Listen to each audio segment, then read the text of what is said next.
Me presento nuevamente ante todos. Soy Matías Ciampini, soy coordinador general de la Fundación YPF. Estoy trabajando junto a Ofelia Cédola y a todo el equipo de la Fundación hace unos 4 meses aproximadamente. Ofelia me convocó para trabajar y articular en las distintas áreas que trabaja la Fundación, así que los ejes fuertes de la Fundación que viene llevando hace varios años tienen que ver con dos cuestiones muy específicas, que tiene que ver con un gran eje que es el tema de la educación, y el otro eje que viene llevando adelante, se viene llevando adelante desde el año 2013 es el programa de ciudades sostenibles. A través de este programa, que es el que nos convoca hoy, es donde se lleva adelante el tema de el estudio y esta nueva guía que estamos mejorando, que estamos presentando en los próximos días en sociedad a través de nuestro portal web, y que han trabajado las personas que están hoy por hoy aquí en esta charla involucradas y por las cuales motiva que dará cada uno del proceso que se llevó adelante, que es la guía metodológica de ciudades sostenibles, que vamos a publicar, como decía, en los próximos días en el portal web. Esta guía nace del plan de acción que se llevó adelante durante 4 años, los 4 primeros años que se trabajó desde la Gerencia de Desarrollo Local para llevar adelante el tema de el trabajo y el desarrollo de las ciudades en sus distintos ámbitos, apuntando a las ciudades que están relacionadas con el tema energético y con el foco que tiene puesto YPF, Fundación YPF. Se trabajó fuertemente durante esos años asociados al BID en el trabajo que llevaban adelante a través de la iniciativa de ciudades emergentes y sustentables. Durante esa época se trabajó fuertemente en el proceso de desarrollo de las ciudades de Añelo, en Neuquén, de Las Heras, en Santa Cruz, y de Malargüe, en la provincia de Mendoza. Y desde allí, con la expertise que se fue tomando desde el equipo, desde Fundación YPF, en la relación esta y el trabajo en conjunto con el BID, lo que se hizo es generar un vuelco y convocar y trabajar a través del Centro de Estudios Urbanos y Regionales, dirigido hoy por Pablo Lavarello, que es uno de los disertantes en que nos acompaña. Se los convocó para trabajar en conjunto en una nueva guía metodológica para poder llevar adelante todos estos estudios y estos desarrollos en las ciudades foco para la industria petrolera. En ese proceso, en esa primera etapa que se inició allá por el año 2017 y se presentó en el 2018, se llevaron adelante estudios en una gran cantidad de ciudades, como Neuquén Capital, como Río Grande en Tierra del Fuego, que se está llevando actualmente, como se me hizo una laguna, como Comodoro Rivadavia, como Allen,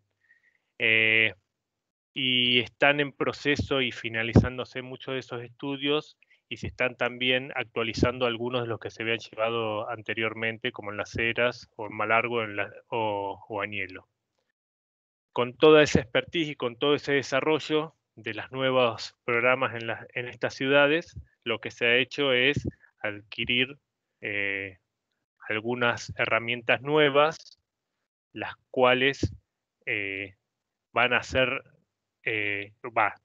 han sido volcadas en esta guía metodológica que se está mejorando, que había sido presentada en el año 2018 y que en estos días veremos reflejada con todas las actualizaciones de acuerdo a toda la experiencia y todo el trabajo que se ha llevado en estos últimos años en conjunto con el SEUR, para llevar adelante, para tener estos trabajos y llevar adelante una mejora y una mejor calidad en lo que tiene que ver con la urbanización y con el desarrollo de todas las ciudades con las cuales nos hemos involucrado y estamos trabajando, y para poder seguir llevando adelante este trabajo en los próximos años. Así que parte fundamental de todo ello, aparte del SEUR y la Fundación YPF en su conjunto, fueron actores que se han involucrado a través de la convocatoria desde la Fundación, desde la convocatoria que se hizo desde el CONICET. Así que yo quiero con esta pequeña introducción que intenté hacer de la mejor manera para que se entienda cuál es el proceso de lo que estamos presentando el día de hoy, pedirle a estos actores, que son Ana Falú, una persona que se la convocó por su dedicación en lo que tiene que ver con el urbanismo, pero principalmente orientado en el tema género, con Marcelo Corti, quien es un urbanista reconocido, quien trabajó en profundidad, quien fue convocado por el CONICET para acompañar todo este proceso y llevar adelante esta nueva guía, y por quien dirige hoy por hoy el SEUR, que es Pablo Lavarello.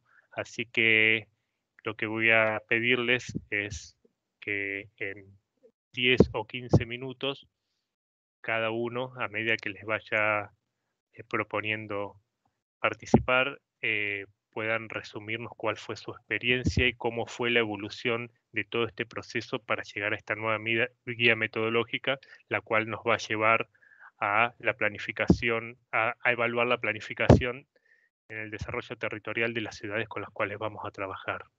Así que si les parece, antes de presentarlos, quiero agradecer la presencia de Ofelia Cédola, a quien invitaremos a participar sobre el final para que nos dé su balance de este trabajo. Y me encantaría si, Ana, nos podés, desde tu estado actual, como nos contabas al principio, poder resumir y contarnos cuál fue tu experiencia y cuál es tu expectativa con todo esto y con la nueva guía que se ha generado y todo el trabajo que se ha llevado adelante. Te dejo la palabra. Bueno, muchas gracias, Matías, un gusto conocerte. Quiero saludar también a Ofelia Cédola y a mis amigos, a Pablo Lavarello y a Marcelo Corti, con quienes tenemos, bueno, una trayectoria de vínculos y de trabajo. No es sencillo sintetizar en 10-15 minutos lo que ha significado esta incorporación de género en la guía metodológica para la planificación del desarrollo territorial sostenible, como se ha dado en llamar, esta guía de ciudades sostenibles que está apoyando la Fundación YPF con muy buen criterio y que realmente quiero felicitarlos, ¿no? Felicitar a la Fundación por este abordaje, primero de las ciudades sostenibles, pero por sobre todo por haber tomado con esta seriedad y esta dimensión los temas que hacen a la incorporación de la dimensión de género y diversidades en una guía metodológica para esta planificación. Yo primero quiero agradecer a la coordinadora de este proyecto, a la doctora Beatriz Cuenya del SEUR CONICET, por habernos hecho parte de esta tarea que desarrollaron también la arquitecta Liliana Rainero, quien está acá presente, y que ha trabajado sobre todo en la producción del anexo, digamos, de este capítulo detallado, con un trabajo altamente profesional, comprometido y de mucha responsabilidad, al igual que el doctor Gonzalo Rodríguez de CONICET SEUR, ¿no? Y decir que nosotros nos sumamos desde esta expertise de género recién en este complejo 2020, año de la pandemia, a este equipo como expertas en esta materia. ¿De qué se trata este segundo servicio de asistencia técnica que hace Segur CONICET a este programa de ciudades sostenibles, bueno, a nuestro criterio es de aportar a la sensibilización y formación de decisores técnicos y políticos con un enfoque que tiene el propósito, primero, de iluminar sobre estos temas, que todavía son temas poco asibles, que poco se visibilizan y comprenden, ¿sí? Y también de aportar a técnicos y políticos, ¿sí? Con este enfoque de proveer herramientas teóricas y metodológicas, en este caso con los indicadores aptos para la planificación. A mí me pareció que era necesario, a lo mejor no, pero nunca está de más, pienso referirme muy brevemente a qué conceptualizamos como género, ¿no? ¿De qué se trata esto? Y el género pensado como una categoría que utilizan todas aquellas personas que buscan contribuir realmente a aportar a una sociedad no solo más sostenible, de ciudades sostenibles, sino de ciudades más igualitarias, de ciudades que apelen a mover los bordes de las democracias urbanas, de las gobernanzas locales, incorporando en esta dimensión a las mujeres. El concepto se desarrolló alrededor de los 60, inicios de los 70, por intelectuales anglosajonas, y tenía un doble, por eso toma la palabra gender en inglés, ¿no? Cuyo concepto original difiere un poco del género del español, como nos pasa casi siempre, pero lo interesante acá es el objetivo. Y el objetivo es dar cuenta de desigualdades entre hombres y mujeres, comprender las particularidades o las realidades sociales, culturales, políticas, económicas, históricas, que hacen a estas desigualdades y roles, y visibilizar los complejos procesos sociales e individuales, porque están los colectivos y los individuales, por los que las mujeres van a adquirir características consideradas femeninas, ¿sí? Al decir de Marta Lamas, ya mexicana. Entonces, el género, como una forma de connotar, de dar cuenta de una construcción social e histórica, de asignación de roles diferenciados a hombres y mujeres y a otras identidades, entonces también a la vez interpelar la concepción binaria, la concepción heteronormativa. Digo esto porque fíjense que nuestro país tiene ley de identidad sexual autopercibida. Sin embargo, yo no conozco un solo caso de una tesis que aplique indicadores o que cruce indicadores para dar cuenta de esta población no binaria, reconocida en una ley nacional. Entonces, comprender que hombres y mujeres no se construyen solo a partir de las características físicas, sexuales, el enfoque de genitalidad, como se define, o del sistema de sexo-género, elaborado y definido también por ahí de los 75 por Gail Rubin, que cuestionan la naturalización de lo que es masculino y femenino como una concepción y una construcción estática que naturaliza y que define en base a las diferencias sexuales. Esto entonces permite no solo dar cuenta de las diferencias entre hombres y mujeres, sino reconocer una multiplicidad de identidades de género que hoy se conocen como la población LGTBIQ. Entonces, entender que estamos tratando de aplicar una herramienta conceptual y metodológica que debería ser útil para hacer luz sobre estas desigualdades, que permitiera incorporar a las políticas públicas para hacer correcciones o equiparar desigualdades a través de las políticas, o los proyectos o los programas, ¿sí? En el marco de los derechos de las mujeres reconocidos ampliamente, no practicados igual. Entonces, A partir de los primeros análisis de los resultados obtenidos por la guía metodológica para la planificación del desarrollo territorial sostenible, que se hizo con Fundación YPF junto a Segur CONICET, que se propuso ajustes para mejorar su eficacia, mejorar su impacto, y como los objetivos de la Fundación YPF lo planteaban, incorporar indicadores de diagnóstico que permitan reflejar de la manera más ajustada posible la realidad de las ciudades en donde se interviene, incorporando la perspectiva de género.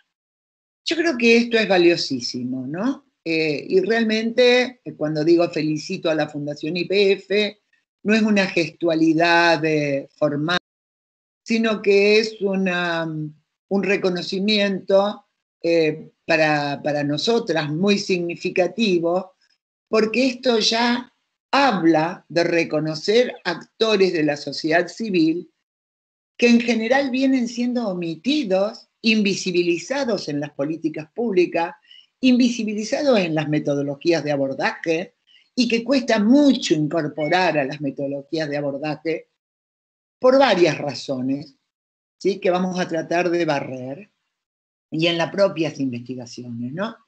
¿Y esto de qué da cuenta? Da cuenta de una concepción que subordina a las mujeres y a estas diversidades a una visión androcéntrica. Cuando decimos visión androcéntrica, es pensar en una planificación urbana o en políticas en general, en clave masculina, y en general esa clave masculina que responde a un hombre blanco, joven y productivo. O sea, que deja muchos hombres afuera, ¿no? Hay hombres que están cruzados por sus etnias o por sus razas o por sus identidades sexuales autopercibidas, que en general quedan muy por fuera de esta clave androcéntrica y masculina. Entonces, ¿nosotras qué hicimos? Lo primero que hicimos fue unos comentarios preliminares que los desarrolló la arquitecta Rainero, por supuesto que yo también revisé y miré, a los fines de intercambiar con el equipo, a los fines de colocar interrogantes, consensuar criterios, y a partir de estas primeras documentos, con un referente, porque así lo plantearon, de los objetivos de la Agenda 2030, tratar de desarrollar, el objetivo fue desarrollar un enfoque de género transversal y no solo, sino nuevos indicadores posibles de ser incorporados. Lo primero que tengo que decir es que lo que subyace a todas las lecturas e interpretación de esta información revisada son conceptualizaciones feministas. Y esto tiene que ver con la persistencia de la gran dificultad de comprender las complejidades en la incorporación, de la medición de estas brechas de desigualdad, de estas diferencias entre varones y mujeres. No fue sencillo. Y solo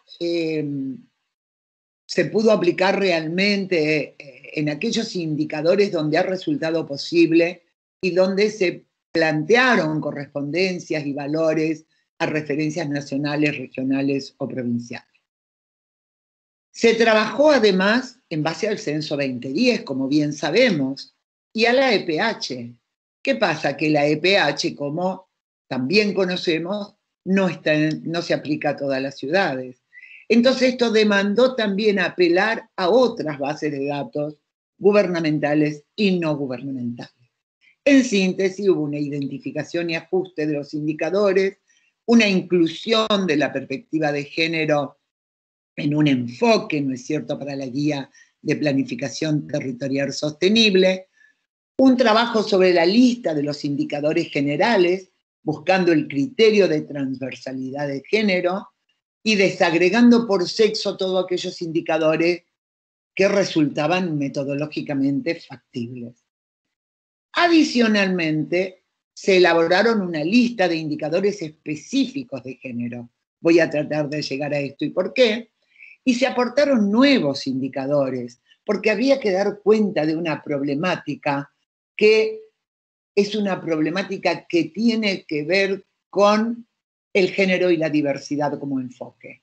Ejemplo, las violencias de género. Ejemplo, todas aquellas relacionadas al cuidado, sobre todo al cuidado de las personas dependientes, a las condiciones de empleo y de trabajo, al trabajo doméstico no remunerado y no reconocido, entre otras dimensiones que impactan diferencialmente en hombres y mujeres, producto de lo que se ha reconocido conceptual y teóricamente como la división sexual del trabajo. El listado de indicadores, denominados como específicos de género, se complementó con un documento que tiene una revisión muy ajustada y crítica de lo mismo, aportando fuentes de información. Yo sobre esto voy a dar 2 o 3 ejemplos nada más, porque es imposible en este tiempo barrer esta complejidad que se abordó en esta primera etapa, que realmente a nosotras, al equipo de Segur CONICET, realmente nos demandó mucho más tiempo del establecido, ¿no? Entonces, finalmente, ¿qué elaboramos y contribuimos? A una agenda de actores de diferentes ámbitos, académicos, organizaciones de base, activismos feministas, organizaciones no gubernamentales, etcétera, etcétera, quienes la Fundación YPF puede contactar para trabajar, porque entendemos que esto merece una profundización en próximas etapas. Y merece de un trabajo, por sobre todo, cualitativo. Y para este trabajo cualitativo es central tener esta base de información, que es bastante exhaustiva, pero por supuesto que no lo es, y que puede ampliarse muchísimo más, y entonces se puede ampliar, digamos, el enfoque y el trabajo acerca de la naturaleza de los indicadores, porque hasta aquí tenemos indicadores cuantitativos, que ha costado trabajarlo, los cualitativos que merecen esto de la consulta, de los talleres, de los grupos focales, etcétera, que obviamente el año de la pandemia tampoco permitía muy bien, y algunos indicadores mixtos que serían muy interesantes, que serían los que nos permiten la lectura técnica y cualitativa, por ejemplo, de especialistas, de grupos feministas que tienen el conocimiento territorial, etcétera, etcétera. En síntesis, la comparabilidad y la semaforización ha sido muy difícil. Muy difícil para abordar este tema. Y ustedes dirán, ¿por qué? Yo les voy a dar un ejemplo. Voy a tratar de dar algunos ejemplos sencillos. Si no hay feminicidio, o si hay un feminicidio en una provincia de ciudades petroleras o provincia petrolera, ¿el semáforo es amarillo?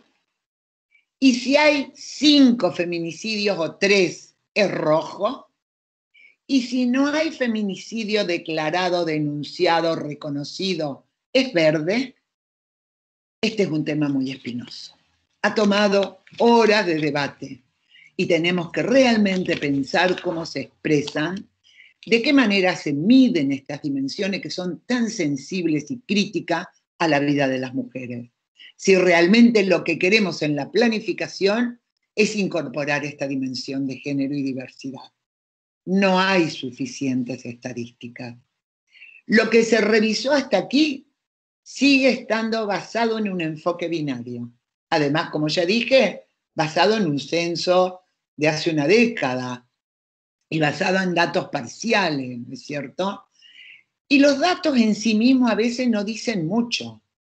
Lo que sí las feministas hemos aprendido en estas últimas décadas, y yo hice un trabajo muy bueno que el otro día Rita Segato muy generosamente citaba, desde la oficina de ONU Mujeres, en aquel momento UNIFEM en Brasilia, que se llamó El retrato de las desigualdades. ¿Y a qué me refiero? A la intersección como método, como metodología de abordaje. En los temas que quieren dar cuenta de las dimensiones de género y diversidad, el abordaje de la intersección es imprescindible. En aquel estudio de las desigualdades, el retrato de las desigualdades refería a población negra y población blanca en el Brasil, hombres y mujeres. Fue un retrato muy bueno, ¿sí? Pero cruzamos población con ingresos, población con salud, etcétera, etcétera. Es decir, los datos por sí mismos no dicen mucho. Algunos nos dicen, pero les voy a dar otro ejemplo ahora enseguida, ¿no? Porque en honor al tiempo, para poder realmente hacer luz sobre este tema que no es sencillo. Uno relevante y que para mí es muy iluminador, y lo hablábamos con Liliana Rainero, de las desigualdades, es en educación. Las mujeres en todos los niveles de educación tienen un mayor grado de formación que los varones. Si nosotros miramos este solo dato y no lo interseccionamos con otros, pucha, semáforo verde, ¿no? Fantástico. Incluso fíjense que estos datos de educación se condicen con los datos de educación promedios de CEPAL para América Latina. Y esto sin considerar rendimientos, promedios, tiempos de cursado, en donde todos esos niveles de desagregación, las mujeres tienen mejor rendimiento que los varones. Sin embargo, las mujeres, una vez educadas, buscan más empleo, están más desocupadas, tienen menores ingresos para igual tipo de formación, educación que los varones. Entonces, pareciera, para hacer mención también a alguna cuestión muy general, que si el proyecto económico que se propone la actual gestión de gobierno busca potenciar industria, energía, conocimiento, sería necesario realizar cambios estructurales. Y el área petrolera es una área singular para que las mujeres puedan participar en este sector crítico y no tradicional de trabajo para las mujeres, en el cual son franca minoría, ¿no es cierto? Y cuando participan, y ustedes lo saben mejor que nosotras, tienen peores condiciones de empleo y peor remuneración. Entonces, hay ejemplos muy interesantes, no puedo ahora remitirme a ellos, pero la Dirección de Hábitat de la provincia de Buenos Aires, con el PROMEVA, acaba de definir decretos para la inclusión de género en la planificación territorial y en la ejecución de obra. Lástima que no podemos ir quizás en el intercambio. Otro indicador, maternidad adolescente. Este indicador, y sobre todo ahora que se acaba de aprobar en la Cámara de Diputados de la Nación, sanciona la ley del aborto seguro, gratuito y legal, me parece un indicador relevante para compartir. Es muy importante su cruce con los sectores sociales, con las oportunidades de acceso a la salud sexual y reproductiva de niñas y adolescentes, como la efectiva aplicación de la ley ESI. Miren todas las intersecciones de las cuales estoy significando en este momento con respecto a maternidad adolescente. Ana, te pido por favor en 2 minutitos más. Bueno, voy a tratar entonces de cerrar. No voy a llegar. Bueno, obvio que no, pero vamos a tratar de al final de también ninguna manera, intercambiar pero un no poquitito. importa porque estoy dando un pantallazo para ustedes, ¿no? Lo mismo la brecha de género en empleo y cuidado. Un tema muy, muy sensible es el de cuidado. Y fíjense que es muy interesante poder abordar el cuidado para ver presencia de niños menores de 6 años en el hogar, pero también lejos de una mirada maternal o maternalista de la política, entender que los dependientes y los que demandan cuidado no solo es la infancia y no solo hay una vinculación madre e hijo, porque esto iría a profundizar, digamos, el rol maternal de las mujeres, en lugar de cambiar los paradigmas sociales con respecto al cuidado, ¿no? Y hoy en día es notable porque el Ministerio de las Mujeres, Géneros y Diversidad está convocando a una mesa interministerial de política de cuidado. Está poniendo la pandemia, ha puesto en relieve algo que venimos trabajando hace muchísimos tiempos. Tenemos una publicación hecha ya en los años 90 o a comienzos de los 2000, con este tema del cuidado para un estudio en Córdoba. Entonces, la provisión de cuidado, las demandas de cuidado, cómo se incorpora el cuidado en la planificación, hay muchísimos ejemplos al respecto, y no solo en relación a la infancia. Creo que un cruce relevante de cuidado vis a vis la pandemia del COVID es el tema vejez. Las mujeres viven más, tendríamos semáforo verde, ¿no es cierto? Porque diríamos que fantástico, las mujeres viven más. Y realmente es un resultado mejor para las mujeres que para los varones. Sin embargo, nuevamente, cuando cruzamos cómo llegan las mujeres a la vejez, todos los estudios dan cuenta de que las mujeres llegan en peores condiciones físicas que los varones, y entonces se las ubica rápidamente en categoría de dependiente, se las infantiliza, ¿sí? Y entonces hay que analizar el tema de la cronología, que no implica vejez, sino de la cronología en relación a condición física que genera condición de dependencia. Pero no solo. En la vejez es muy importante considerar los ingresos. Los hombres mayores tienen mejores jubilaciones que las mujeres.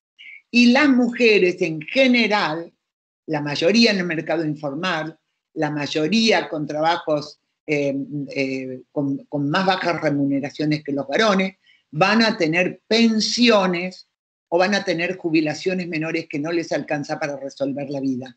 Entonces, nuevamente, se refuerzan las dependencias. También estoy planteando los cortes necesarios.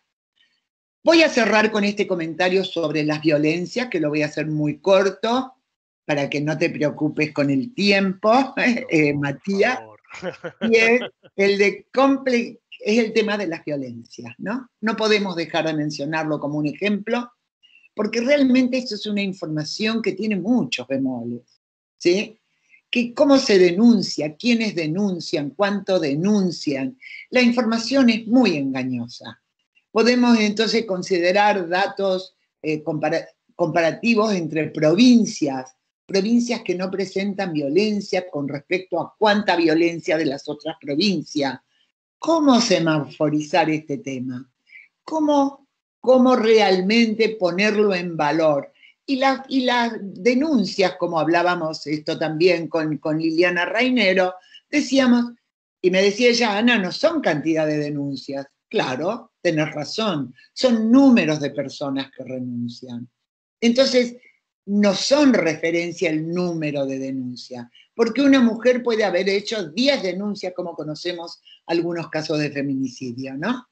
Entonces, necesitamos, para saber esto, necesitamos de otros mecanismos, de otras fuentes, de las fuentes de información cualitativa, de los talleres, de las especialistas, de los grupos involucrados que dan seguimiento, como Mumalá, ¿sí? o como tantos otros que toman fuentes secundarias para poder tener registros realmente que se aproximen a la realidad. Esto se podría asimilar al tema de los abortos clandestinos. No se contabilizan como muerte por aborto. Por eso se habla de subregistro. En el caso de violencia también hay subregistro. Entonces necesitamos muchas más fuentes de revisión para realmente poder conocer y para realmente poder avanzar.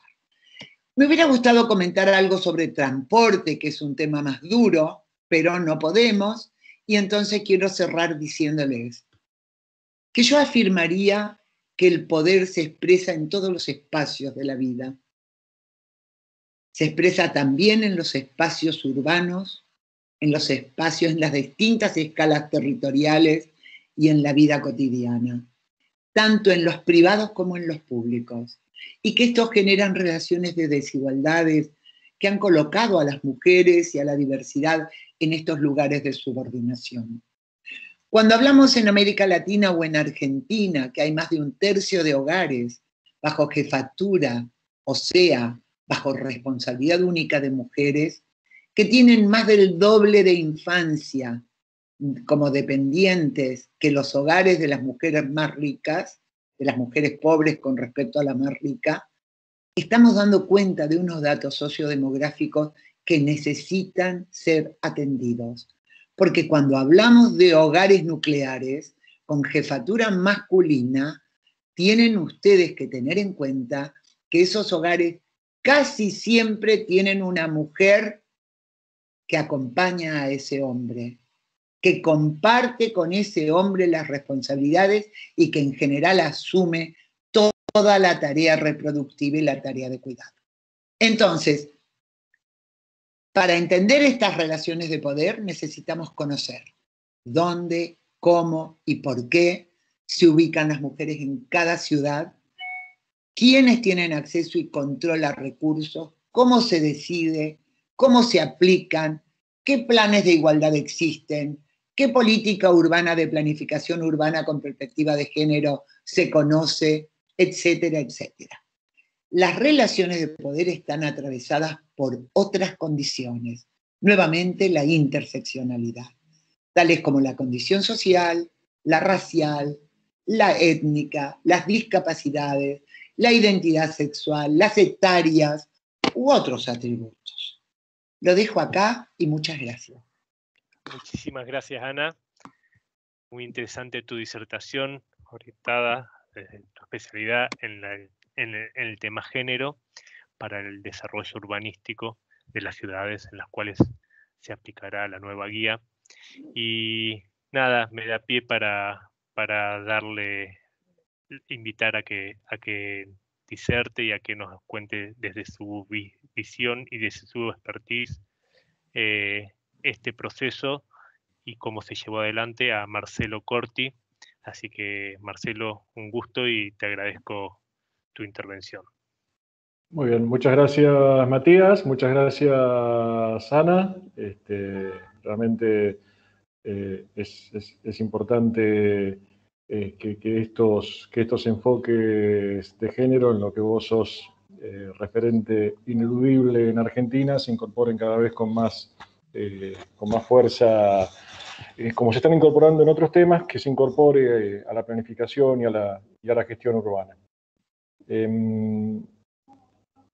Es un tema que cuando uno visita las ciudades, especialmente las ciudades de la industria energética, digamos, adelanto que uno de los temas que siempre se nos planteó desde la Fundación YPF, tanto en el trabajo de campo como en la confección de la guía que se está presentando, es que ya no estamos hablando solamente de ciudades de la industria petrolera, sino que son ciudades de la industria energética. De hecho, bueno, YPF es una empresa que, digamos, que no se limita al petróleo o al gas, sino que está experimentando con bastante fuerza cada vez más en otras fuentes, y en definitiva es la energía el factor común de toda esta movilización empresarial. Los temas de género, justamente hablando de estas ciudades de la industria energética, aparecen grabados en la ciudad, digamos. Muchas veces los urbanistas discutimos acerca de si la ciudad es una cuestión física, una cuestión social. Es obviamente ambas cosas, y la ciudad, una de las características que tiene es que justamente el lugar donde las cuestiones sociales quedan grabadas en lo físico, digamos, queda la memoria, queda la expresión física, espacial de las cuestiones sociales. Y claramente los temas que tienen que ver con el género están grabados especialmente en estas ciudades.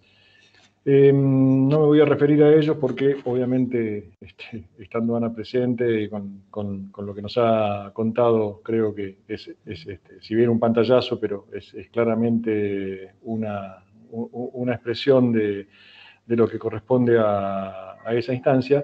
Pero además de una agenda de género, yo creo que hay otras agendas que son agendas comunes de las ciudades argentinas y que aparecen muy claramente también en las ciudades energéticas. Parece que las ciudades de la industria energética, de alguna forma, condensan, concentran, incluso en algunos casos amplían algunos de los problemas, digamos, las cuestiones más comunes, más generales de las ciudades argentinas. Hay una cantidad de debates, de asuntos pendientes de estas ciudades.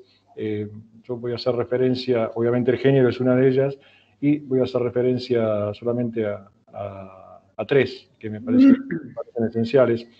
Una tiene que ver con la necesidad de proveer de suelo urbanizado a costos accesibles a la población argentina. Este es un tema que está claramente en la raíz de la mayoría de los problemas que tienen que ver con nuestras ciudades.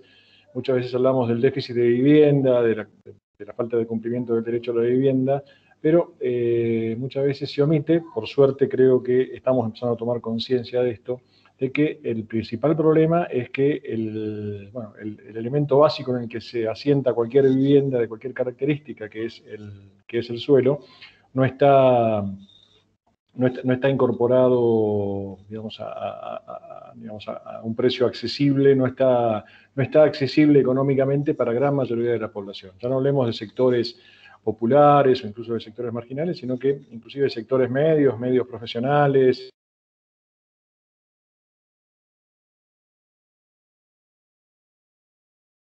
No tienen la posibilidad de acceder a un terreno, a un lote donde construir su vivienda, y en general la carencia de suelo o, digamos, el precio inaccesible o su malísima ubicación en muchos lugares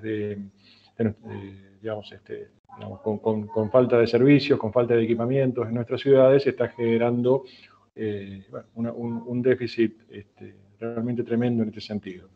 Y esto es algo que en las ciudades de la industria energética se aprecia, como decía antes, en una forma ampliada. Digamos, no voy a hacer nombres, ayer lo comentaba en otra charla con ciudades vinculadas a través de Fundación YPF, en que hay ciudades, por ejemplo, donde la presión de lo que se llama el sueldo petrolero, digamos, el buen sueldo que pagan las empresas petroleras, o la industria petrolera en general, motiva que los valores del suelo, los valores tanto del suelo como de la vivienda, el alquiler, el acceder a un lugar para vivir, tiene su costo en relación a ese sueldo tan alto, y eso eleva artificialmente los precios para todo el resto de la población. Entonces hemos encontrado en estas visitas que estamos haciendo, que son tan importantes en la materialización de la guía, bueno, estos casos donde, por ejemplo, un bombero, una maestra, en algunas ciudades no viven en esa ciudad, sino que viven en un pueblo a 20 o 30 kilómetros y van todos los días porque el sueldo no les alcanza para pagar una vivienda en la misma ciudad en la que trabajan.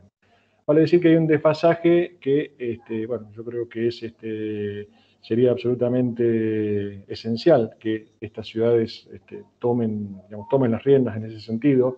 A nivel nacional se está instrumentando un programa nacional de suelo que ha comenzado este año, que yo además creo que es un programa que supera todo este asunto de las grietas y las diferencias políticas. Creo que hay bastante consenso en todas las fuerzas políticas argentinas, y por suerte en este gobierno se está empezando a implementar un programa en ese sentido, en donde la prioridad es la provisión de suelo urbano accesible, a costos accesibles a la población de las ciudades argentinas. Esto yo creo que en la ciudad de la industria energética, por este tema que he tratado de sintetizar, es absolutamente necesario que ese esfuerzo se redoble.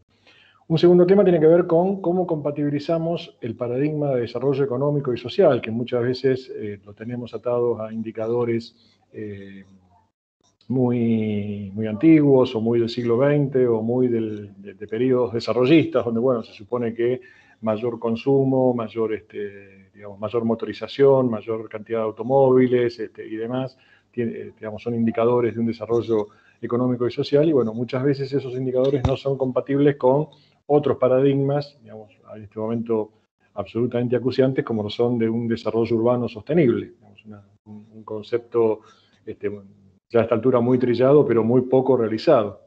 ¿Cómo compatibilizamos mayor desarrollo económico y social con un desarrollo urbano que sea sostenible?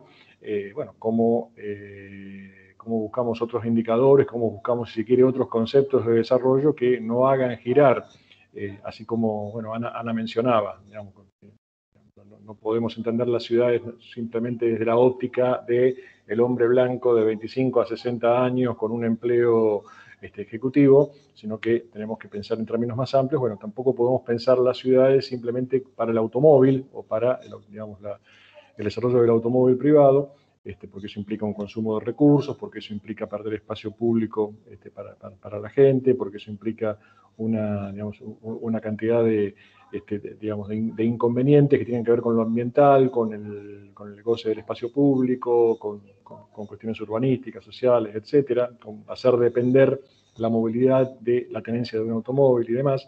Bien, son cuestiones que tenemos que empezar a ver, digamos, no solamente cómo las medimos o qué indicadores usamos, sino bueno, sí, cómo consideramos que una ciudad se desarrolla desde el punto de vista económico y social, si eso es compatible con lo ambiental y bueno, cómo podemos lograr ciudades, sociedades donde una prosperidad económica y la justicia social estén articuladas con el desarrollo urbano sostenible.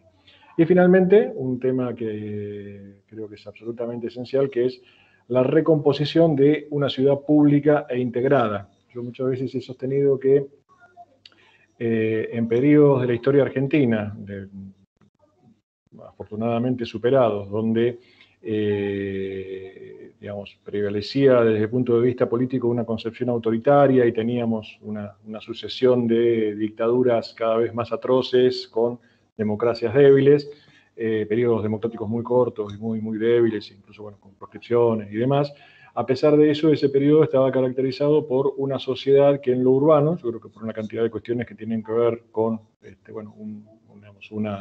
nuestras características inmigratorias, con la escuela pública, que fue un ecualizador social formidable, y, bueno, y una cantidad de cuestiones, y bueno, las luchas obreras, las conquistas sociales que motorizaron el ascenso social, una cantidad de cuestiones hicieron que, a pesar de nuestro autoritarismo predominante en lo político, tuviéramos una ciudad, una sociedad relativamente integrada en términos urbanos. Y yo pongo un ejemplo que yo creo que es el indicador, digamos, si uno tuviera que elegir el indicador más eficiente de que una ciudad está funcionando bien, de que una sociedad está funcionando bien, es que un chico, una chica, un niño, una niña puedan ir a su escuela caminando o, digamos,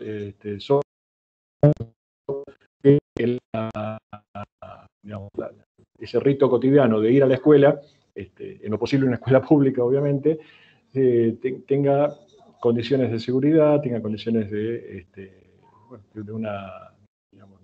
la caminata por el barrio, recuperar la idea de barrio, lugar integrado, bueno, estos elementos inseparables de esta concepción de una sociedad abierta e integrada, a pesar de que bueno, ese barrio en el que yo particularmente crecí, o esa ciudad en la que yo particularmente crecí, no pertenecía a una sociedad democrática, digamos. Ayer se cumplieron 37 años del restablecimiento de la democracia en Argentina, y creo que recién ahí, a partir de entonces, podemos hablar de una evolución como sociedad que se expresa, entre otras cosas, en bueno, esta progresiva adquisición de derechos que, por ejemplo, bueno, ayer parece haber dado un paso importantísimo, o esta madrugada un paso importantísimo con la ley que se acaba de aprobar. Entonces, yo creo que consolidar esa progresiva adquisición de derechos, consolidar esa sociedad abierta e integrada, implica también recuperar, de alguna forma reconstruir esa ciudad pública o integrada que, digamos, es muy corto el espacio que tenemos, y obviamente no es el lugar para disertar sobre esto, pero bueno, se sintetiza en esa cuestión, en esa imagen de el niño o la niña que le da un beso a su madre y a su padre, se despide y va caminando a la escuela y está seguro y sabe que, digamos, y su familia y sus docentes saben que están en buen camino. Son tres cuestiones pendientes, son tres debates que sumo al de género, que obviamente están cruzados por este de género, y en todos ellos son debates que han estado fuertemente incluidos en todo el trabajo que hemos hecho con el SEUR para la confección de esta guía que hoy estamos presentando.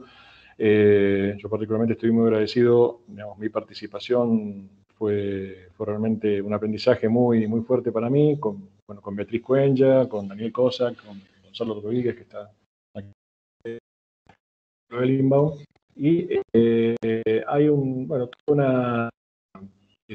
toda una reflexión, todo un debate que tenemos en nuestra disciplina, en el urbanismo, respecto a cómo ir pasando de una concepción de lo que se podría llamar la caja negra, o sea, la idea de que, de una forma poco científica o muy intuitiva, o como queramos llamarle, o simplemente, con una acumulación de datos, datos sueltos, más experiencia del o la profesional, de una forma que no se entiende mucho cómo soluciones o supuestas soluciones para cuestiones urbanas, y esto deriva, como históricamente ha pasado, en planes urbanos que en muchos casos, lamentablemente, solamente sirven para adornar las bibliotecas de los urbanistas y de los funcionarios, pero que no tienen aplicabilidad en lo real. Entonces, obviamente, la confección de una guía como la que estamos presentando, como la que hemos trabajado, tiene que ver.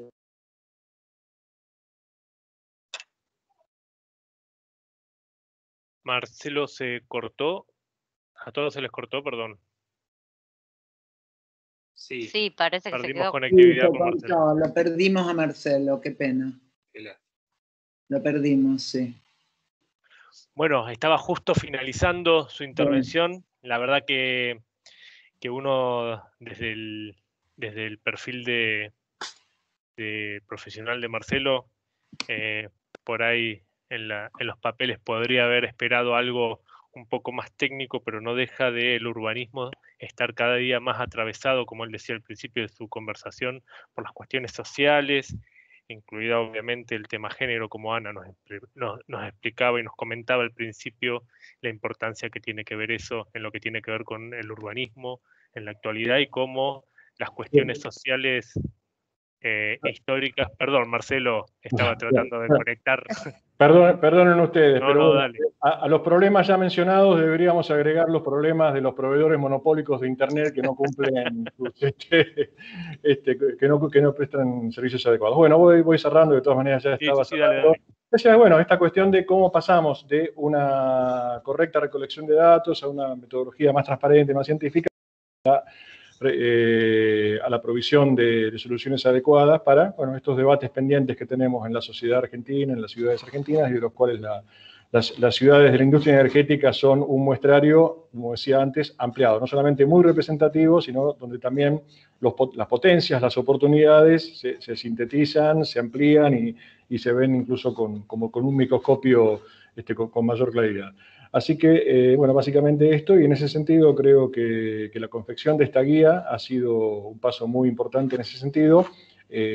Toca ahora, y ya se está realizando, llevarla a la práctica con los trabajos que se están haciendo en las distintas ciudades, y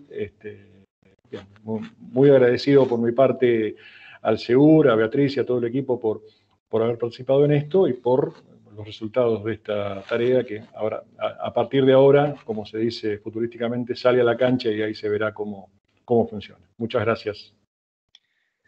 Marcelo, desde ya muchas gracias. Como les comentaba, la verdad que desde tu perfil, desde tu profesión, del ámbito más técnico, uno por ahí a priori esperaba algunas cuestiones que tenían que ver con tu primera definición por ahí en lo territorial y el desarrollo, y la cuestión que tiene que ver con el reparto de tierras o con la compra de tierras y las ubicaciones para el desarrollo urbanístico, pero vamos viendo y vamos analizando con el tiempo y con el paso de los años que no solo la cuestión técnica en reparto de manzanas o de calles, sino las cuestiones sociales y cómo va evolucionando socialmente el hombre, también influyen drásticamente y se van involucrando en todo este tipo de trabajos y desarrollos que se llevan adelante. Así que nada, agradecemos tu intervención, muy acoplada con lo que venía desarrollando desde el punto de vista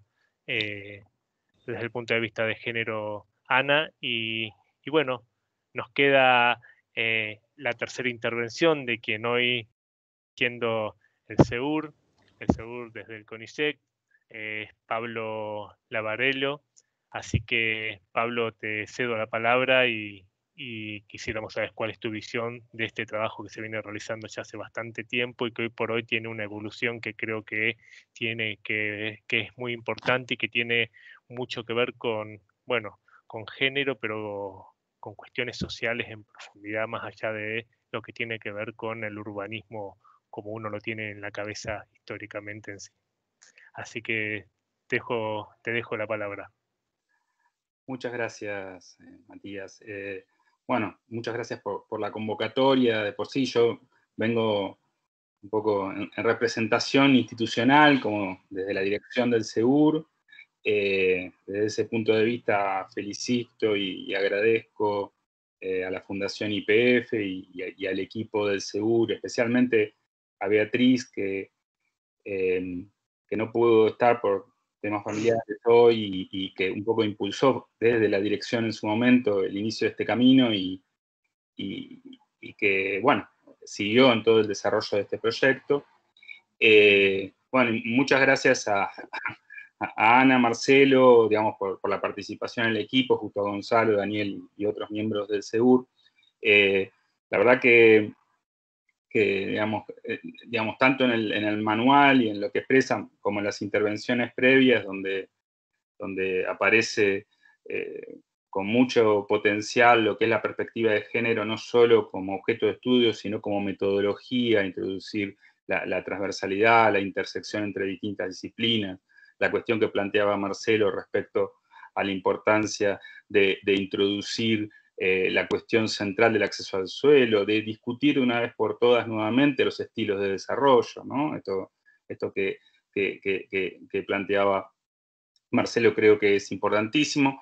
Yo creo, digamos, voy a hacer un comentario muy breve, digamos, claramente, digamos, después de estas excelentes síntesis, creo que previa, un poco resaltando lo auspicioso que es, digamos, para el SEUR esta experiencia de vinculación con la Fundación YPF. En particular, quería hacer 3 comentarios muy generales, propios de alguien que viene de otra disciplina. Yo vengo de la economía, digamos, cuando digo vengo, es que vengo de la economía, no sé si terminaré ahí, espero que no, porque, digamos, desde esta perspectiva, tener que, digamos, al ver este trabajo, este resultado, al ver el proceso que lo llevó adelante, para los que estamos en la economía, es una fuente de aprendizaje increíble, porque particularmente el urbanismo es un terreno donde abreva alguna esperanza de recuperar la capacidad de planificación, ¿no? La capacidad de planificación consciente, cosa que se ha perdido totalmente en la economía, y creo que en otras disciplinas de ciencias sociales. Entonces, creo que desde esa perspectiva saludo la iniciativa de Fundación YPF por convocar, por articularse con el SEUR, de los equipos, de los investigadores que han participado. Y 3 comentarios muy generales, digamos, por qué para el SEUR es muy importante este camino de colaboración. El primero que vemos con mucho entusiasmo, la articulación, la vinculación, y la respuesta a demandas al sistema científico y tecnológico, experiencias que son importantes para CONICET y para el SEUR en particular, ¿no?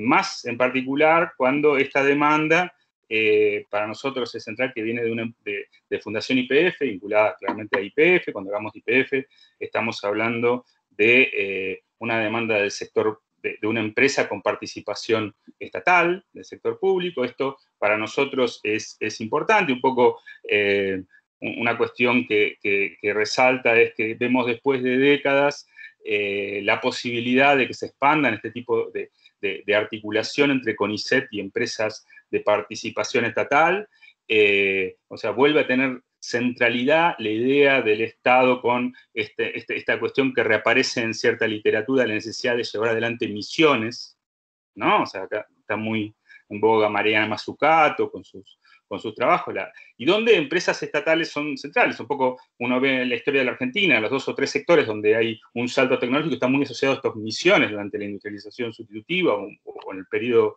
intermedio, y donde claramente una de las principales cuestiones es retomar la planificación, y cuando decimos retomar la planificación y la idea de misión, para nosotros muy interesantes, o desde la perspectiva nuestra es muy interesante la perspectiva que se asume acá, porque en experiencias previas de desarrollo a partir de misiones, de proyectos estructurantes, como también podríamos denominar, generalmente una tendencia a generar compartimientos estancos con dificultad justamente de vencer procesos de heterogeneización en lo regional, en lo económico, en lo social, ¿no? O sea, también las experiencias de misiones, las experiencias estatales tuvieron estos problemas. En ese sentido, digamos, uno de los grandes problemas ha sido la débil articulación intersectorial, ¿no? Tema que justamente se manifiesta en estas ciudades petroleras, estas ciudades vinculadas a lo energético, y que, digamos, generan fuertes peligros de fragilización, ¿no? Entonces, realmente al leer el documento, ya en las primeras páginas, uno ve que se pone en el foco esto, ¿no? Se pone en el foco este tema, donde claramente el desarrollo de la industria energética frente al agotamiento de distintas áreas en cuanto a la disponibilidad de los recursos naturales, la volatilidad de los precios, y más que nada, cada vez más, las nuevas oleadas de nuevas tecnologías energéticas que van justamente generando una tensión, un poco trayendo acá a David Harvey, una tensión justamente entre las nuevas oleadas tecnológicas y los ambientes construidos en las tecnologías previas, que va dando justamente esta configuración heterogénea, rugosa, podríamos decir, según alguna otra gran autora de la geografía económica crítica, cosa que, bueno, nos parece sumamente auspicioso, y me lleva la tercera razón por la cual para el SEUR es muy importante, que justamente estas demandas y estas vinculaciones no solo, digamos, son un caso donde vemos que las ciencias sociales, los estudios urbanos, asumen un rol importante en la vinculación. La vinculación, sistema científico y en este caso con YPF, con la Fundación YPF, invitan a las ciencias sociales. Se ve la importancia de las ciencias sociales, justamente en la posibilidad de planificar, de planificar frente a estas tensiones, ¿no? Estas tensiones, y brindarnos herramientas de planificación que, con esta guía, que, digamos, cuando uno ve que posibilitan identificar problemas de corto plazo, con problemas más de largo plazo, problemas de resolución local, con problemas que involucran ya una resolución más general, que involucra relación capital-trabajo, ¿no? Entonces, vemos que existe una serie de tensiones que requieren un abordaje en intersección. Y metodológicamente, digamos, la construcción de indicadores en combinación con estudios en profundidad, como señalaba Ana, resulta sumamente convocante para el SEUR, tanto en las tareas de vinculación y su estrecha vinculación con la investigación, ¿no? Para nosotros esto es un espacio de aprendizaje y no que estamos con la idea y vamos, las transferimos, ¿no? Es una idea de vinculación y de aprendizaje.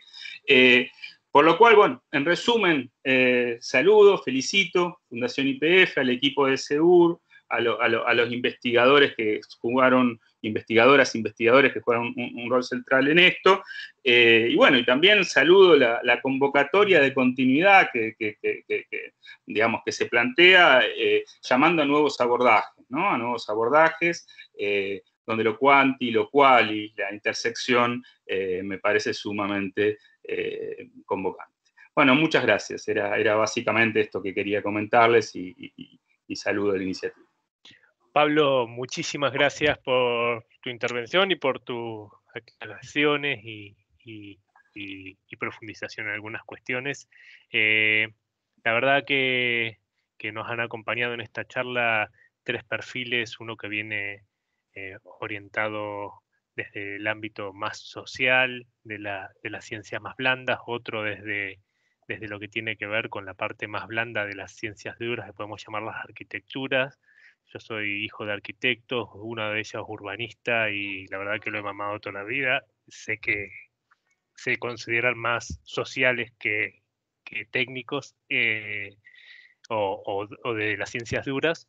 Y bueno, alguien que desde la economía, que es también esa conexión entre cuestiones más duras y lo social, nos han aportado cuestiones profundas que ayudaron a desarrollar esta guía que se implementa a partir de ahora para los futuros trabajos que se llevan adelante. Como decía Pablo, esto es otra vuelta de la pelota para seguir avanzando y para seguir produciendo y generando, esperemos que sean trabajos que no queden en las bibliotecas, como nos comentaba Marcelo, sino que se puedan implementar y profundizar socialmente en cada uno de los lugares donde se llevan adelante. Pero nos queda escuchar a una persona que viene desde otra rama del aprendizaje, que tiene que ver con una rama que está casi en todos lados y que nos atraviesa también socialmente, que es la abogacía. En todos lados siempre hay un abogado, así que dejo la palabra en la doctora Ofelia Cédola, quien hoy por hoy me enorgullece por formar parte de su equipo. Dirige la Fundación YPF, director ejecutivo de la Fundación YPF hace 6 meses, así que nos gustaría tener tu reflexión para finalizar con este encuentro, Ofelia. Sí, bueno, antes que nada, un placer, un lujo escucharlos. La verdad que yo hubiera seguido toda la tarde escuchándolos. Ana, no va a faltar oportunidad, Pablo, Marcelo, vamos a continuar. La verdad que este es un proceso de aprendizaje y de puesta en común. Bueno, Matías es neuquino y yo también, o sea, sobre todo por una cuestión generacional. Yo estoy acostumbrada a la implosión de las ciudades en algunas zonas como la de Neuquén, me tocó otra etapa, la de las grandes obras hidroeléctricas, y en este momento Añelo es el epicentro, digamos, de Vaca Muerta, que también es un gran desafío. Yo, aportando también mi disciplina, y en esto de la intersección, diría que el tema básicamente que nos atraviesa es el tema de la igualdad. La pandemia lo que vino a visibilizar y a mostrarnos es la obscena desigualdad en el mundo y en el país. Hace pocos días se estuvieron publicando algunos indicadores de pobreza y no se puede creer que uno sigue autopercibiéndose como sociedad con una numerosa clase media y con la movilidad social ascendente. Y tenemos, si no hubiera existido un Estado presente con transferencias como el IFE y algunos otros programas, hubiéramos tenido al 55% de la población de Argentina por debajo de la línea de pobreza. Estos indicadores los dio la UCA, el observatorio, que toma, bueno, tiene un abordaje multidimensional. UNICEF, por ejemplo, a fin de año estamos con un 63% de chicos por debajo de la línea de pobreza, y se acentúa con las mujeres jefas de hogar. El desafío que tenemos por delante es impresionante. Yo les agradezco enormemente contar con los mejores, como son ustedes, para poder contribuir a mejorar la calidad de vida en las ciudades foco en las que Fundación YPF interviene. Ana, me imagino lo tremendamente difícil que debe haber sido incorporar la perspectiva de género. A mí me tenía como muy intrigada, pero bueno, este es un camino que nos está implicando a todos aprender y deconstruirnos. Los más jóvenes ya vienen un poco más deconstruidos, porque las chicas también vienen distintas, pero digo, es un camino de aprendizaje, de deconstrucción y de construcción, o de reconstrucción. Por eso se habla de, tenemos que poner al país de pie, YPF es una locomotora, va a ser una locomotora en ese sentido, y necesitamos reconstruir el país, y bueno, las ciudades donde foco de Fundación YPF, obviamente que también vamos a necesitar reconstruir con todas las características que ustedes mencionaron, ¿no? No se me escapa lo que dijo Marcelo en relación a cómo se elevan artificialmente los precios en las ciudades petroleras, sobre todo cuando hay mucho crecimiento, como en el caso de Anielo. Bueno, en Neuquén se nota inmediatamente, digamos, el empuje y el desarreglo incluso en la economía, ¿no? Y la intersección también me parece que es una palabra que se repitió mucho. Cuando uno lo ve desde el lado de la igualdad, yo siempre recuerdo ejemplos en la historia universal en general, pero siempre que se pelea por la igualdad, y la agenda de género es una agenda de igualdad, siempre hay un sector que pelea por el derecho a la igualdad y hay otro sector que queda invisibilizado. Por ejemplo, cuando en la Argentina se votaban solo los hombres. A nadie se le ocurría pensar que era rarísimo que las mujeres no votaran. Bueno, ese paso lo hemos dado. Digamos, vamos aprendiendo y vamos removiendo obstáculos en torno a lograr el derecho a la igualdad. La verdad que, bueno, repito, un lujo, les agradezco muchísimo. Vamos a repetirlo, creo que hay que... digamos, esto hay que divulgarlo, además, digamos, del trabajo que significa poner en práctica esta metodología, pero además también hay que divulgarlo porque me parece que son ejes muy importantes para el debate.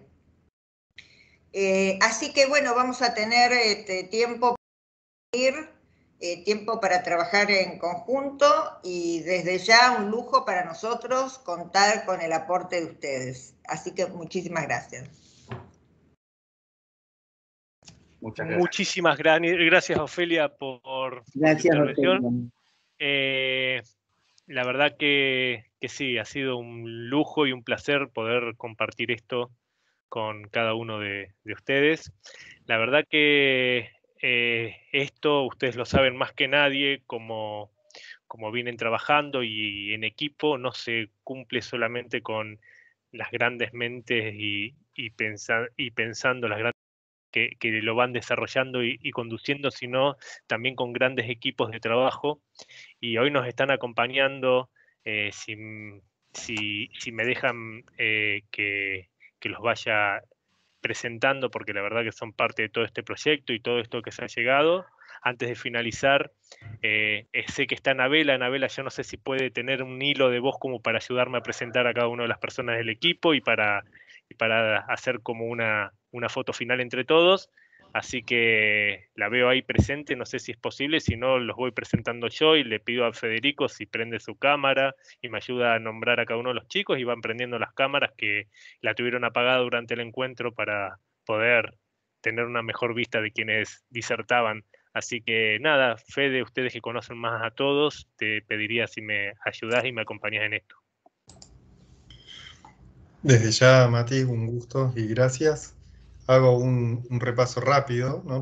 Parte del Segur, Beatriz Cuencha, que hoy no está, y Gonzalo, que sí lo tenemos conectado, además de Ana y Liliana, que ya los presentamos. Estuvieron trabajando desde Fundación Evelyn en todo el tema de género, dando una mano, aportando ahí, trabajando en equipo con Eleonora, que se sumó hace poco como asesora, Soledad, que se está sumando recientemente, Majo, también conectada y parte del equipo de desarrollo local, Santi acompañándonos como siempre desde comunicación, y me parece que no me olvido nadie, si no me chiflan. además de, bueno, como vos decías, Ana, que está, Anabela, con problemas de voz, así que no podía conectarse hoy para acompañarnos, pero que fue un poco la que impulsó todo esto, incluso antes de que nosotros nos sumáramos al equipo de fundación, así que un gustazo también de mi parte haber compartido todo este trabajo con ustedes.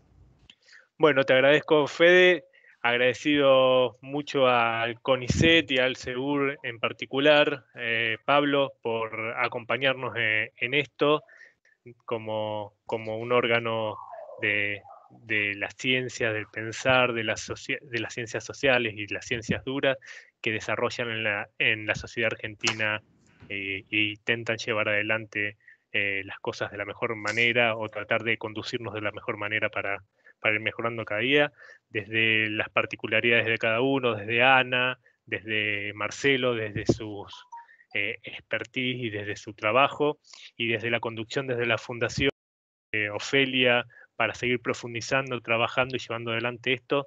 La verdad que muy agradecido y orgulloso de haber podido tener la oportunidad de coordinar. Lamentablemente fue por una cuestión de salud de Anabela, pero bueno, seguro mejorará pronto y seguiremos trabajando en conjunto. Nosotros de Fundación fomentamos todo el tiempo esto, que es el trabajo en equipo y el tratar de ir suplementándonos y compensándonos todo el tiempo para poder trabajar mejor. Así que es un orgullo formar parte de esto. Fede, no sé si nos querías decir algo más. Es que me olvidé y es injusto a Ale Jurado, también que está acá con nosotros hasta hace un segundito, coordinador de la Ciudad Posible y aliado de Fundación YPF en todo esto de la implementación de la guía y la revisión. Bueno, con eso creo que damos por concluido todo esto. Queda en manos de todos nosotros seguir trabajando, profundizando y consolidando este equipo encabezado por Ofelia, por Pablo y por cada uno de los que colabora en las partes técnicas y el desarrollo diario de todo este proceso. Desde ya muchas gracias a todos y nos estamos viendo pronto para seguir trabajando y espero que también sea pronto para poder seguir disertando y profundizando sobre todas estas metodologías nuevas. Muy bien, muchas gracias. Bueno, muchas gracias. Gracias por todo. Saludos. Saludos, gracias.